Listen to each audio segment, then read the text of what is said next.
What's up guys, Winner Kills here, and welcome back to another deck profile. Today we got Invoked Mekk Knight, an updated profile now that we have the Meltdown Invoker and access to play with stuff like Book of Law. My build's changed a little bit, obviously, since the last profile, so I wanted to go ahead and do an update. Some of you guys requested an update, so here we are doing that update. So without further ado, let's go ahead and get right into the profile. Still playing a 40 card main deck. Had quite a lot of time to test this build, like the Crusadia build, on my streams, which if you're not following me on Twitch, you probably should. Link in the description, streaming 5 days a week. Go ahead and check that out. But anyways, yeah, so same build that I've been playing for countless hours on stream. Proving to be still very, very good.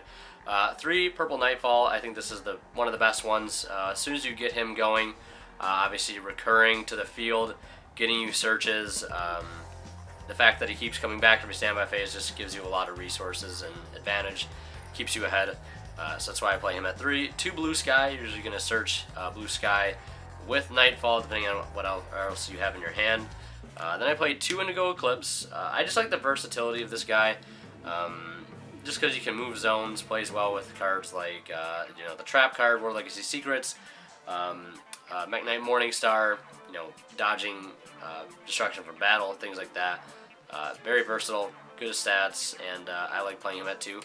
And then 1 Mekk Knight Red Moon. I was playing the Yellow Star, but I found since I'm not playing Raigeki anymore, I want some form of monster removal instead of Spell Trap, which I could just side in, like cards like Twin Twister or MST or whatever you want, whatever you would prefer to side in.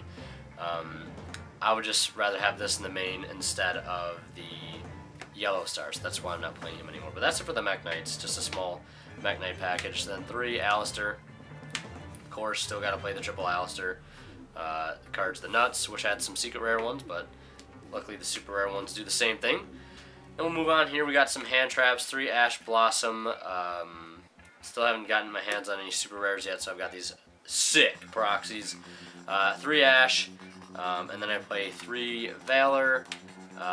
You could play 3 Valor, 3 Ogre if you didn't have Ash like me. You could play Droll, because honestly you're going to be able to get a fire target by using Hornet Drones to get Kagari into the graveyard to go into something like either Morningstar or Alistair, the Meltdown Invoker. You're going to have that fire target regardless. It's a lot easier with Ash in, obviously, and Ash is a little better. But you don't have to play Ash, I guess is the point I'm trying to make. So those 6 hand traps are what we play, and that's it for the monsters. Then we have some spells. 3 Invocation, obviously. Standard, you gotta have that card. Very, very good card. 3 World Legacy's Memory. I think I was playing maybe 2 for a little while, and then I decided to bump it back up to 3 because I'm playing Desires again as opposed to last time where I was playing Pinpoint Landing. I think playing Desires is better in this deck, and I think Pinpoint Landing is just better in Crusadia. I think Desires just is straight to the point, get you those 2 cards that you need. Hopefully you draw into something, and then you can get your plays going. I think it's a lot more proactive in this deck, and I think that's why you need to play Desires in here. So that's why we're playing a lot of 3-F. So 3 Memory, and in this card, even if you have a dead hand, and this is like the only card you have in your hand, it gets you Nightfall, which gets you another Mekk Knight, which gets you started, sort of. Then 3 Called By, 3 Hornet Drones, because this card is the nuts in here. And then I play 3 Terraforming and 2 Meltdown. Now the reason I play the 3-2 ratio is because this card obviously is a hard one per turn, this is not. And you can also use Terraforming as a card to set to create a column to summon a Mekk Knight, as where you cannot do that with Meltdown. So I wouldn't play 3 Meltdown ever. I used to play 3 Meltdown and I just hated it. So I think 3-2 is a great way to go. So we'll clear these out of the way real quick. These cards want to cooperate here.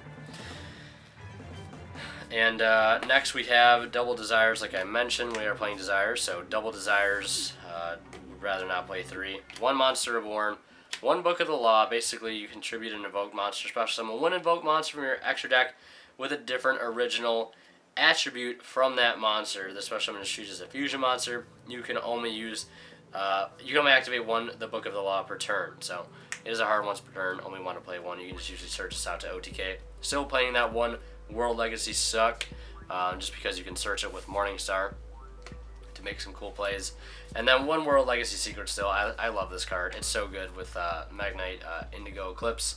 It's just so good. I love the card. And you can bring back cards like Mekk with it as well, or Purgatrio, or Ragin, you know, depending on what your situation is. Then we'll go into the extra deck here. We got some Link's Underclock Taker. I originally wasn't playing this guy in this build before I did the profile because I was playing this guy. I think this guy is cool, but I just don't know if I'd play him honestly in like a tournament setting. So 1 Underclock, 1 Phoenix, 1 Cerberus, 1 Unicorn, 1 Borlo. This should be Boral Sword. So if you have Boral Sword, I recommend playing it.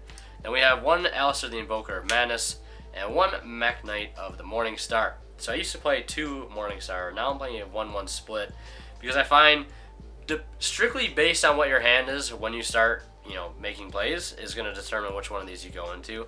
If you have discard fodder in most case and you already have a really good hand, like let's say you already have like Invocation and Alistair, all that stuff already set up, I really wouldn't go for this. I strictly go for this guy because he can get you the trap. Maybe actually better way to put it, if you're going to go first, I would say go into him because he can get you the trap. He can get you, you know, World Legacy Memory, stuff like that. And his protection from destruction by battle and battle damage is also really good because a lot of times your opponent can't really do anything about it, especially if you have multiple monsters on the field. And Indigo Eclipse just to move it around so they can't attack it or anything. And then Invoker of Madness because it's just basically a win more card. It's super easy to go into, especially with the Sky Striker stuff. You just need 2 monsters with different types and different attributes, which is obviously, again, a Mekk Knight and a Sky Striker card, or Alistair and a Mekk Knight. Very, very easy to get into. And when something is fusion summoned to a zone it points to, you can discard a card to either add Invocation or Book of the Law, and it's not a once per turn. And then if it's destroyed by an opponent's card effect, you can add Omega Summon from your deck to your hand. If it leaves the field because of an opponent's card effect, you can add Omega Summon. I don't play Omega Summon. I just think it's a trap card, by the way. If you don't know what that card is, it just summons, I think, as many Invoke monsters from your Banished Zone as possible. Too slow, too gimmicky. It sounds really busted, but it's just, I wouldn't play it, to be honest. So I think the 1-1 ratio is pretty good. That's all I really have to say about that card. Then we have the Sky Striker package, 2 Kagari, 1 Hayate, no Shizuku. Then we have 1 Ragin, 2 Purgatrio, and 2 Mekk. That's really about it for the extra deck. So that's going to be it for this profile. Pretty standard, if I would say so myself. Again, I've had a lot of time to test this build, and I'm very, very happy with it, with how it's been playing. So if you haven't tried like a small Sky Striker engine, or just Hornet drones in general in this deck, I recommend it. But yeah, that's it for this updated profile. Mekk Knight Invoked. Hope you guys enjoyed. Leave a like if you did. Like I said, check out my Twitch and Discord down in the description below. And yeah, pick up a playmat too if you'd like. Helps me out a lot. And as always, guys, Winter Kill is signing out, and we'll see you in the next one.